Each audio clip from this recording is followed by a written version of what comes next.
नमस्कार, मैं हूं आपके साथ मयंक। तो देखिए, अमेरिका का एयरक्राफ्ट कैरियर जो है वो ओमान की खाड़ी में पहुंच चुका है। अब्राहम लिंकन जो है वो ओमान की खाड़ी में है और ईरान के और करीब पहुंच रहा है। लेकिन इसी बीच एक बड़ी खबर आई है। देखिए, आपने इस वीडियो का थंब देखा होगा और आप सोच रहे होंगे कि मैंने ये क्यों लिखा कि अब्राहम लिंकन गायब हो गया है। देखिए, इसकी बड़ी वजह है, जैसे ही अमेरिका का ये एयरक्राफ्ट कैरियर ईरान के करीब पहुंचा, उसने जो पहला काम किया है वो अपने ट्रांसपोंडर्स जो हैं वो बंद कर दिए हैं।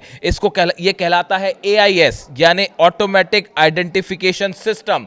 अपने ट्रांसपोंडर्स बंद करने के बाद अब इस एयरक्राफ्ट कैरियर को किसी भी तरह से राडार पर पकड़ना मुश्किल होगा, उसे ट्रैक करना मुश्किल होगा और इसीलिए ये भी कहा जा रहा है कि अब ये गायब हो चुका है। देखिए, मैं आपको जो खबरें छप रही हैं पहले वो पढ़ के बताऊं। The Lincoln has gone completely dark, it's AIS transponders are switched off. जैसे ही ये करीब पहुंचा, उसने सबसे पहले अपने ट्रांसपोंडर बंद कर दिए। और ऐसा करने के पीछे वजह क्या थी? इसके पीछे सबसे बड़ी वजह ईरान की मिसाइल्स का खौफ। जो खबरें आ रही हैं, ईरान की तरफ से मैसेज दिया गया है। जैसे ही ये एयरक्राफ्ट कैरियर ईरान के करीब पहुंचा, ईरान की तरफ से बयान आया है, हमारी उंगली जो है वो मिसाइल्स की बटन पर है और जैसे ही हमें खतरा महसूस होगा, हम मिसाइल्स दाग देंगे। जो सोर्सेज बता रहे हैं ईरान से, जो अलग अलग डिफेंस सोर्सेस बता रहे हैं, ईरान ने अपनी 100 से ज़्यादा missiles, cruise missiles, ballistic missiles जो हैं वो अब्राहम लिंकन पर निशाना साध कर तैनात कर दी है।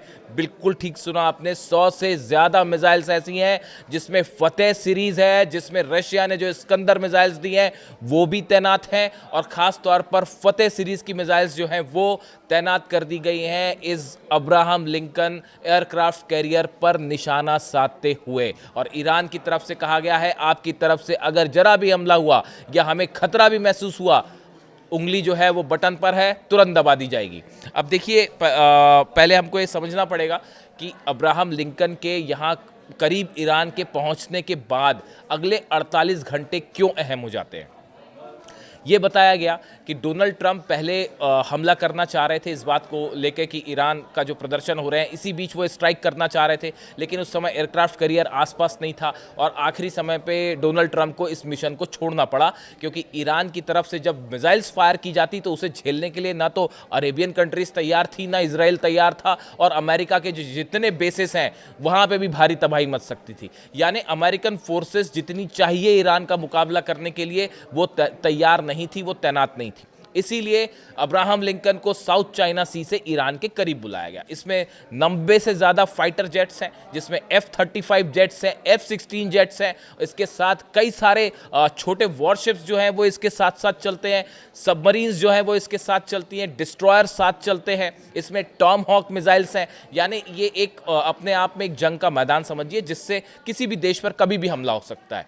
अब सवाल ये है कि क्या डोनाल्ड ट्रंप ईरान पर हमला करेंगे। देखिए, कल डेवोस में जब सम्मेलन हुआ, उसके बाद से जब वो वापस आ रहे थे तो उस समय उनसे पूछा गया, डेवोस में भी पूछा गया और वापस आने पे भी एयरफोर्स 1 में उनसे पूछा गया कि भाई क्या आप ईरान पर हमला करने जा रहे हैं, आपका एयरक्राफ्ट कैरियर तो पहुंच गया है, अब क्या। डोनाल्ड ट्रंप ने क्या जवाब दिया, पहले इसको समझिए। उन्होंने कहा, we are watching Iran, we have a big force going towards Iran. उन्होंने कहा, हम ईरान पर नजरें रखे हुए हैं, हमारी बड़ी सेना जो है ईरान की तरफ बढ़ रही है। We have a lot of ships going that direction, just in case we have a big flotilla going in that direction and we will see what happens. उन्होंने कहा, हमारे बड़े जहाज जो हैं वो ईरान की तरफ आगे बढ़ गए हैं और हम नजरें बनाए हुए हैं, हम आगे देखते हैं कि हमें क्या करना है। दे कांट डू द न्यूक्लियर। इसके पहले डोनाल्ड ट्रंप की तरफ से एक और इंटरेस्टिंग बयान आया था। उन्होंने कहा था, दे कांट डू, ईरान के लिए कहा था, they can't do nuclear, if they do it's going to happen again. उन्होंने डेवोस में ये बात कही थी कि अगर ईरान ने अपना न्यूक्लियर प्रोग्राम आगे बढ़ाया तो फिर वही होगा जो पिछली बार हुआ था। यानी उनका इशारा था कि जिस तरह से ईरान के परमाणु ठिकानों पर हमले किए गए थे। यानी डोनाल्ड ट्रंप के आप अगर बयान समझें, देखिए दो बातें हैं।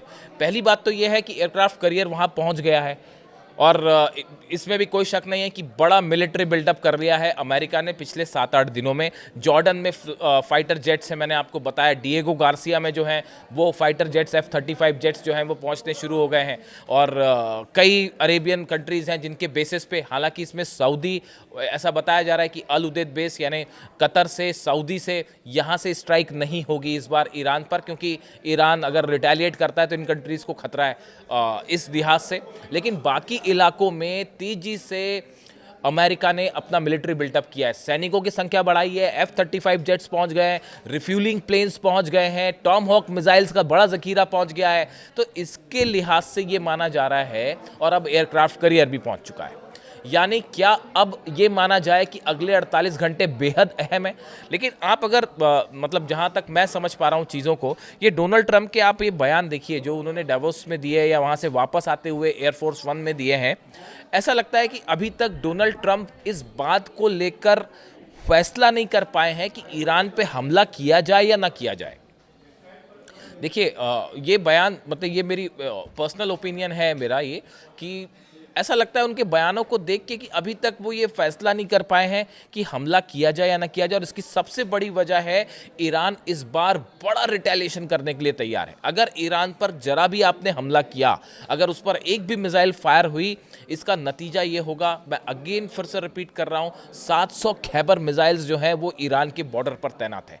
कल हमने देखा कि तेहरान में जिस तरह से रात के समय मिसाइल्स का जखीरा निकला, और उसमें बताया जा रहा है कि फतेह सीरीज़ की कई मिसाइल्स थी, ड्रोन्स थी, जो कि मिसाइल सिटी से, अपनी सुरंगों से ईरान ने निकाली है और बॉर्डर पर तैनात कर दिया है। यानी पहले से जो वो मिसाइल्स तैनात थी वो तो है ही, अब ईरान के तमाम शहरों के आसपास मिसाइल्स तैनात हो गई है। इसी बीच खबर ये भी है S-400 भी तैनात है, और जो 16 प्लेन पहुंचे चाइना से, कार्गो प्लेन्स, वो क्या लेके पहुंचे होंगे आप अंदाज लगा लीजिए। डिफेंस सिस्टम क्या कहा जा रहा है कि चाइना का भी तैनात हो गया है। इस सिचुएशन में अमेरिकन फाइटर जेट्स को कम से कम बड़ी चुनौती है कि अगर ईरान पर फाइटर जेट से आपने हमला किया, F-35 F-16 से, और अगर S-400 है और चाइनीज सिस्टम है, तो ये आप तय मान के चलिए कि अमेरिका के जहाज़ों को बड़ा खतरा होगा ईरान पर हमला करना। वैसा आसान नहीं होगा कि पिछली बार आए वो S-300 था उस समय ईरान के पास, वो भी अपडेटेड नहीं था, पुराना वर्जन था। लेकिन ये 6 महीने पुरानी बात हो गई है, और इस 6 महीने में जो जंगी तैयारी करी है ईरान ने, ये शायद इतिहास में पहला मौका है कि किसी देश ने इतने कम समय में इतनी तेजी के साथ अपनी मिलिट्री तैयारी कर रखी है। तो अब सवाल ये है कि क्या हमला होगा। देखिए, एयरक्राफ्ट कैरियर वहाँ पहुँचाने का जो मुख्य मकसद है, वो अमेरिका का शुरू से जो मेन मकसद है, वो देखिए ईरान में सत्ता परिवर्तन करना है। अली खामेनेई साहब को सत्ता से हटाना मुख्य मकसद है।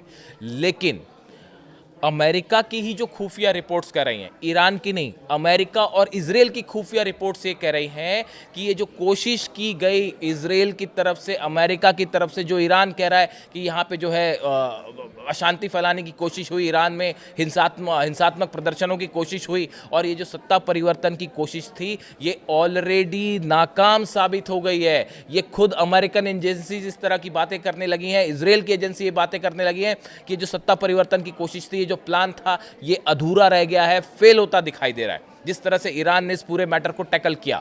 और इस बीच में अगर आप हमला करते भी हैं तो भी ईरान में सत्ता परिवर्तन बेहद मुश्किल होगा, इम्पॉसिबल होगा, क्योंकि ईरान वेनेजुएला तो है नहीं, बड़ा रिटेलिएशन होगा।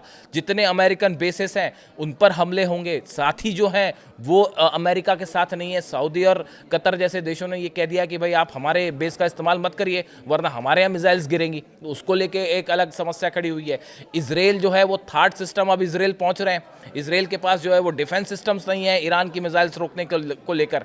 और इसी बीच अब्बास अराक्ची जो विदेश मंत्री हैं, उनका भी कल बयान आया। जब डोनाल्ड ट्रंप ने डेवोस से बयान दिया तो इन्होंने जो है, इनकी तरफ से भी बयान आया। Iran foreign minister Abbas Araghchi has issued a stern warning to the United States saying Iran would fire back with everything we have. उन्होंने कहा आपने अगर हम पे हमला किया तो हम अपनी पूरी ताकत के साथ, हमारे पास जो भी हथियार हैं, सबसे हम करारा जवाब देंगे। यानी ईरान इस बार वो करने को तैयार है जो शायद आपने पहले कभी नहीं दिखा होगा। और इसीलिए कहा गया कि हमारी उंगली जो है वो इस बार ट्रिगर पर है, आपके अब्राहम लिंकन ने ज़रा भी हरकत की वहाँ तो यहाँ से सीधा बटन दबेगी। और ये खबरें हैं ही कि 100 से ज़्यादा मिसाइल्स जो हैं वो अब्राहम लिंकन को लेकर तैनात हैं, पर को निशाने पर जो है साध कर रेडी कर ली गई। इसी बीच देखिए एक बड़ी खबर भी है कि ब्रिक्स देशों की अभी हाल ही में जो है दक्षिण अफ्रीका में केप टाउन के पास जो है समुद्र में नेवी ड्रिल हुई बड़ी, इस वजह से कई चाइना और रशिया के शिप्स भी वहाँ गए थे, अब वो भी वापस लौट रहे हैं और सबके सब अब्राहम लिंकन के आसपास हैं। तो ये भी एक बड़ा इंटरेस्टिंग है, अगर आप मैरीटाइम न्यूज़ में इंटरेस्ट रखते हैं और आप पढ़ेंगे तो ओमान की खाड़ी के आसपास जो है वो चाइना के भी कई वॉरशिप है और रूस के भी वॉरशिप है जो वापस आ रहे हैं दक्षिण अफ्रीका से। अब सब देख रहे हैं कि भाई ये जो है एयरक्राफ्ट कैरियर इनका जो है अब्राहम लिंकन यहाँ मौजूद है। तो भले अब अब्राहम लिंकन वहाँ पहुँच गया हो, लेकिन अभी तक एज ऑफ नाउ अभी लगता है कि ये ट्रंप अभी तक ये फैसला नहीं कर पाए हैं, क्योंकि ईरान इस बार वो करने को तैयार है जो शायद पहले कभी नहीं हुआ। और इसी बीच एक बड़ी नज़र, मैं फिर से रिपीट करता हूँ, डिएगो गार्सिया में क्या B-2 बॉम्बर्स पहुंच रहे हैं, इसकी अभी तक कोई खबर नहीं है। इस पर नज़र बनाए रखिएगा, क्योंकि ऐसा लगता है कि ईरान पर अगर हमला होगा एक बार फिर, जो दूसरा ऑप्शन ईरान के एडमिनिस्ट्रेशन ने या ईरान की सेना ने दिया है डोनाल्ड ट्रंप को कि आप एक फुल फ्लेजेड वॉर मत करिए वरना रशिया और चाइना इन्वॉल्व हो गए तो मुश्किल हो जाएगी। तो आप क्या करिए, आप लिमिटेड स्ट्राइक करिए। अगर ईरान परमाणु कार्यक्रम, देखिए असल मुद्दा परमाणु कार्यक्रम है, पहला रिजिम चेंज वो हो नहीं सकता, अब परमाणु कार्यक्रम तो चल ही रहा है, ईरान रोकने को तैयार नहीं है। उसके लिए रोकना तो छोड़िए, और कल भूकंप आया वहाँ पे, आपने देखी होगी खबरें, कल ईरान में जो है वो फिर साफ भूकंप आ गया, और वो भूकंप आया 4 पॉइंट कुछ का, और फिर जैसे ही वो भूकंप आया, वो एक न्यूक्लियर रिएक्टर है उसके पास जो है भूकंप आ गया, और उसके बाद फिर खबरें चल पड़ी यूरोप में और अमेरिका में कि अरे भाई कहीं न्यूक्लियर टेस्ट तो नहीं हो गया, कहीं न्यूक्लियर टेस्ट तो नहीं हो गया। यानी ईरान के न्यूक्लियर बम का इतना खौफ और इसकी इतनी चर्चा की क्या बताया जाए। तो इस बीच में अब्राहम लिंकन भले वहाँ पहुँच गया हो, लेकिन अब्राहम लिंकन के लिए इतना आसान नहीं है इस बार की हमला करना। और अगर हमला होता है और ये एक ऑल आउट वॉर की तरफ मामला बढ़ गया तो इसमें सबसे ज़्यादा नुकसान किसी को होगा तो वो इजराइल को होगा। अब इससे जुड़ा जो भी अपडेट है वो आप तक पहुँचाएंगे। एयरक्राफ्ट कैरियर वहाँ पहुँच गया है, इससे जुड़ी जो भी जानकारी होगी, अगला कदम क्या अमेरिका का होता है, हमारी नज़र है, जो भी खबर होगी आप तक पहुँचाएंगे। Thank you so much.